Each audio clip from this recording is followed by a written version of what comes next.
اسی حدیث صحیح مسلم میں ہے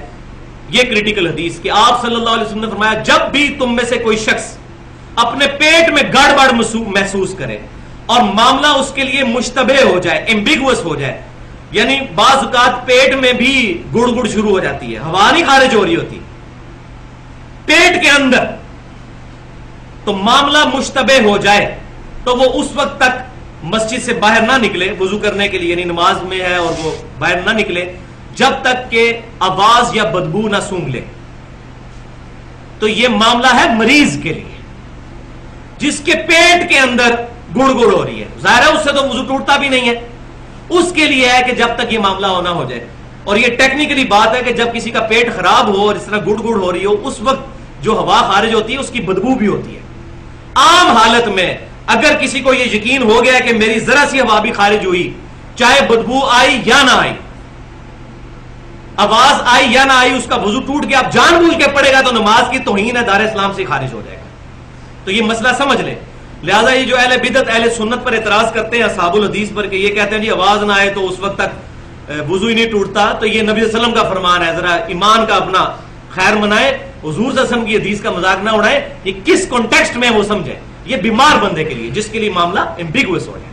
اور ظاہر پیٹ کے اندر جو پٹاخے چھوٹ رہے ہیں یا پیٹ کے اندر جو گڑ گڑ ہو رہی ہے اس کی وجہ سے وضو تو نہیں ٹوٹتا، یہ بات تو بالکل کلیئر کٹ ہے. یہ مسئلہ میں نے ضروری بتانا تھا. چوتھی حدیث صحیح مسلم میں کہ نبی صلی اللہ علیہ وسلم نے پوچھا گیا کہ جب ہم بکری کا گوشت کھاتے ہیں اس کے بعد وضو کیا کریں، تو آپ صلی اللہ علیہ وسلم نے فرمایا کہ تمہاری مرضی ہے، کر لو تب بھی ٹھیک، نہ کرو تب بھی ٹھیک، یعنی وضو نہیں ٹوٹتا. اور پھر پوچھا گیا کہ بتائیے اگر ہم اونٹ کا گوشت کھا لیں، تو فرمایا اونٹ کا گوشت کھاؤ تو وضو کر لیا کرو. یہ اللہ تعالیٰ کی طرف سے حکم ہے، اس کی دلیل کوئی ہو یا نہ ہو اللہ کی طرف سے حکم ہے. پانچویں حدیث جامعہ ترمذی، سنن ابی داؤد اور سنن نسائی اور سنن ابن ماجہ میں ہے کہ آپ صلی اللہ علیہ وسلم نے فرمایا جو شخص بھی اپنی شرمگاہ کو چھو لے تو پھر اپنے وضو کو دوبارہ کرے، اس کا وضو ٹوٹ گیا.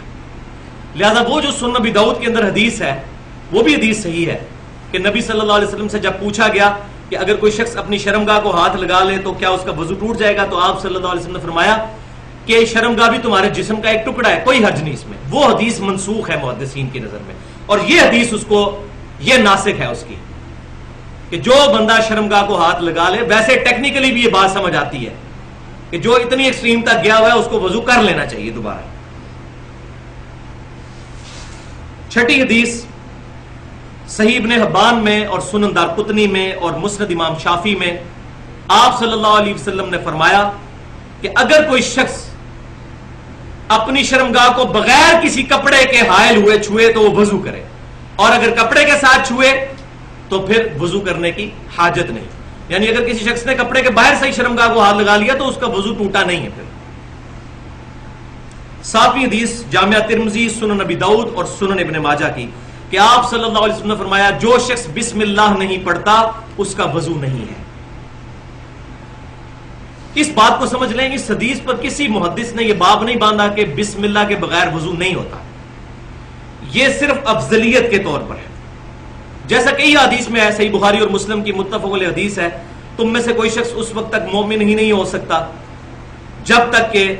وہ چیز نہ پسند کرے اپنے بھائی کے لیے جو اپنے لیے پسند کرتا ہے. تو کامل الایمان مومن نہیں ہوگا.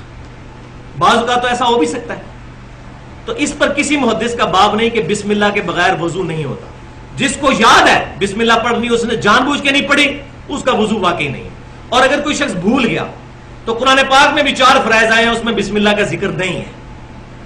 اور بیچ میں اس کو یاد آ گیا تو صحیح مسلم میں حدیث ہے کھانا کھاتے ہوئے بسم اللہ پڑھنی بھول گئے تو بسم اللہ اول و آخرہ پڑھ لو، تو وہ بسم اللہ اول و آخرہ پڑھ لے. آخر میں یاد ہے تو اس وقت پڑھ لے. البتہ یہ وضو کا جز نہیں ہوگا، لیکن جس کو یاد ہے بسم اللہ پڑھنا اس نے جان بوجھ کے نہیں پڑھی اس کا وضو نہیں. لہذا یہ مسئلہ بھی میں نے کلیئر کیا، اس بارے میں بھی بڑی مسکنسیپشن تھی. 8ویں حدیث سنن ابی داؤد، مسند امام احمد اور سنن نسائی الکبریٰ میں ہے کہ نبی صلی اللہ علیہ وسلم نے ایک شخص کو دیکھا کہ وہ تہمد لٹکائے ہوئے نماز پڑھ رہا تھا، تو آپ صلی اللہ علیہ وسلم نے اس کو فرمایا، اس کا تہمد ٹخنوں سے نیچے تھا، آپ نے فرمایا کہ جاؤ دوبارہ وضو کرو. تو سیدنا ابو ہریرہ رضی اللہ تعالیٰ نے پوچھا یا رسول اللہ صلی اللہ علیہ وسلم آپ نے اس کو دوبارہ وضو کرنے کا حکم کیوں دیا؟ تو آپ صلی اللہ علیہ وسلم نے فرمایا کہ بے شک اللہ تعالیٰ اس کی نماز قبول نہیں کرتا جس شخص کا کپڑا ٹخنوں سے نیچے لٹک رہا ہو، اس لیے میں نے اسے دوبارہ وضو کے لیے بھیجا ہے۔ اس میں یہ الفاظ نہیں کہ وضو ٹوٹ جاتا ہے، یہ اصل میں آپ نے اس کو سزا دی تاکہ اس کو یہ بات یاد رہے تنبیہ کے طور پر۔ جیسے ٹیچر بھی کلاس میں کہتا ہے کہ اتنی دفعہ اٹھک بیٹھک کرو، یہ اٹھک بیٹھک اس سے کروائی کیونکہ کسی محدث نے یہ باب نہیں اس پر باندھا کہ ٹخنوں سے شلوار نیچے چلی جائے تو اس کا وضو ٹوٹ جاتا ہے، کسی سے ثابت نہیں، یہ میرا چیلنج ہے۔ تو ٹخنوں سے نیچے اگر کسی کی شلوار چلی گی وضو نہیں ٹوٹے گا اس کا، اگر ٹائم ہے تو اس کو وضو دوبارہ کروائیں، سنت پر عمل کریں تاکہ اس کو یاد رہے کہ وہ اپنی شلوار ٹخنوں سے اوپر رکھے، نماز کے علاوہ بھی سنت ہے، لیکن وضو نہیں ٹوٹے گا اگر وہ اس وقت کر لیتا ہے۔ 9ویں حدیث سنن نبی داؤد کے اندر ہے کہ ایک انصاری صحابی رضی اللہ تعالیٰ عنہ پہرے پر نبی صلی اللہ علیہ وسلم کی طرف سے مختص کیے گئے، اسی دوران کافروں نے ان پر تیر برسانے شروع کیے، 3 تیر ان کو لگے، ان کے جسم سے تیزی سے خون بہنے لگا، لیکن وہ نماز کی حالت میں تھے اس وقت۔ انہوں نے کہا رات کو جاگنا ہی ہے، چلو نماز ہی پڑھ لیں۔ ادھر والا صاحب تو نہیں تھا نا کہ جناب فلم ہی لگا کے بیٹھ جائیں،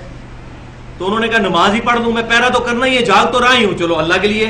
رات بھی گزر جائے گی۔ تو نماز پڑھنے کے دوران ان کو 3 تیر لگے، دوسرے ان کے ساتھی تیسرے تیر پر اٹھے اور انہوں نے پھر ان کو بھگا دیا جو دشمن تھے۔ تو لیکن نماز مکمل کر کے انہوں نے سلام پھیرا تو اس مہاجر صحابی نے اس انصاری صحابی سے پوچھا آپ مجھے جگا لیتے اور آپ نے نماز کیوں نہیں توڑی؟ تو انہوں نے کہا کہ میں نے سورت مکمل کر کے نماز توڑی، کیونکہ میں نے یہ ارادہ کیا کہ سورت اب میں نے شروع کی ہے تو یہ بڑی غیر اخلاقی بات ہے کہ میں اس کو مکمل کیے بغیر ہی نماز توڑ دوں، تو میں نے نماز مکمل کی، وہ سورت مکمل کی۔ تو اس حدیث سے یہ بات پتہ چلی کہ خون نکلنے سے وضو نہیں ٹوٹتا۔ صرف امام ابو حنیفہ رحمۃ اللہ علیہ اس مسئلے میں منفرد ہے، باقی پوری امت کا اتفاق ہے، اور امام بخاری نے بھی چیپٹر باندھا ہے کہ خون نکلنے سے وضو نہیں ٹوٹتا، اور نہ خون ناپاک ہے، حیض کا خون ناپاک ہے، عام خون جو ہمارا جسم سے نکلتا ہے یہ ناپاک نہیں، اس کو کھانا حرام ہے، پینا حرام ہے، خود یہ ناپاک نہیں ہے، تو لہذا خون نکلنے سے بھی وضو نہیں ٹوٹے گا۔ 10ویں حدیث صحیح مسلم میں ہے، یہ بہت امپورٹنٹ حدیث ہے۔ صحابہ کرام کہتے ہیں کہ بعض اوقات عشاء کی نماز کے انتظار میں صحابہ کرام علیہ رضوان کو اونگ آ جاتی تھی، حتیٰ کہ ان کے سر جھک جاتے تھے، لیکن وہ نماز کے لیے وضو دوبارہ نہیں کرتے تھے، اسی وضو سے نماز پڑھتے تھے۔ تو اس بات سے یہ پتا چلا کہ اگر بیٹھے بیٹھے اونگ آئے یوں ایسے اور انسان بیٹھا ہوا ہے تو اس کا وضو نہیں ٹوٹے گا، لیکن اگر غافل ہو کر لیٹا ہوا ہے اور خراٹے مار رہا ہے تو اس کا وضو بھی ٹوٹ جائے گا۔ یہ اونگنے کے لیے ہے جس میں انسان کو ہلکی ہلکی، جس کو پنجابی جیسی کہنے ہیں جاگو میٹی جدو بندہ ہوتا ہے، پتہ چل رہا ہوتا ہے، ارد گرد کی ہلکی ہلکی آوازیں بھی آ رہی ہوتی ہیں، اور ہلکی جیسے کہ رمضان شریف میں سحری کھانے کے بعد بڑی میٹھی نیند آتی ہے، یہ وہ والی اونگ ہے، اس میں وضو نہیں ٹوٹے گا۔ الحمدللہ یہ صحیح مسلم کی حدیث۔ اور یہاں یہ بات بھی یاد رکھیں، اکثر لوگ پوچھتے ہیں سگریٹ پینے سے، گالی دینے سے، غیبت کرنے سے کسی چیز سے وضو نہیں ٹوٹتا، البتہ اس کی روحانیت ضرور متاثر ہوتی ہے، آپ دوبارہ بے شک وضو کر لیں، وضو ان چیزوں سے نہیں ٹوٹے گا، وضو انہی چیزوں سے ٹوٹے گا جو میں نے بتا دی ہے۔ 11ویں حدیث سنن نبی داؤد میں ہے کہ نبی صلی اللہ علیہ وسلم نے فرمایا جب تم میں سے کسی کا وضو ٹوٹ جائے نماز کی حالت میں جماعت میں کھڑا ہے تو اپنے منہ پر یوں ہاتھ رکھ کر صف سے باہر نکل جائے تاکہ اس کا پردہ بھی رہ جائے، دیکھنے والے یہ سمجھے شاید اس کو نکسیر یا کیا آ گئی ہے، تو مسلمان کا پردہ نبی صلی اللہ علیہ وسلم نے رکھا اور اس طریقے سے طریقہ بتایا۔ 12ویں حدیث صحیح بخاری میں ہے کہ نبی صلی اللہ علیہ وسلم غزوہ خیبر کے موقع پر آپ صلی اللہ علیہ وسلم نے عصر کی نماز پڑھائی، اس کے بعد آپ صلی اللہ علیہ وسلم کو ستو پیش کیے گئے، ستو پینے کے بعد آپ صلی اللہ علیہ وسلم نے اسی وضو سے مغرب کی نماز پڑھائی۔ تو آپ صلی اللہ علیہ وسلم نے اپنے عمل سے یہ ثابت کر دیا کہ وہ حکم منسوخ ہو گیا کہ ہر نماز کے لیے الگ وضو کرنا ہے۔ تو غزوہ خیبر کے موقع پر آپ صلی اللہ علیہ وسلم نے ایک وضو سے متعدد نمازیں پڑھائی، بلکہ صحیح مسلم میں حدیث نمبر 13 آگے یہ ہے کہ فتح مکہ کے موقع پر نبی صلی اللہ علیہ وسلم نے ایک ہی وضو سے کئی نمازیں پڑھائیں اور موزوں پر مسح کیا۔ تو صحابہ کرام نے پوچھا یا رسول اللہ صلی اللہ علیہ وسلم ہم نے آپ کو آج وہ کام کرتے ہوئے دیکھا ہے جو پہلے نہیں دیکھا، تو آپ صلی اللہ علیہ وسلم نے فرمایا میں نے جان بوجھ کر ایسا کیا تاکہ تمہیں یہ مسئلہ معلوم ہو جائے کہ ایک وضو سے کئی نمازیں پڑھی جا سکتی ہیں اگر وضو نہیں ٹوٹا، یہ نہیں کہ ہر نماز کے لیے علیحدہ سے وضو، بل وہ افضل ضرور ہے۔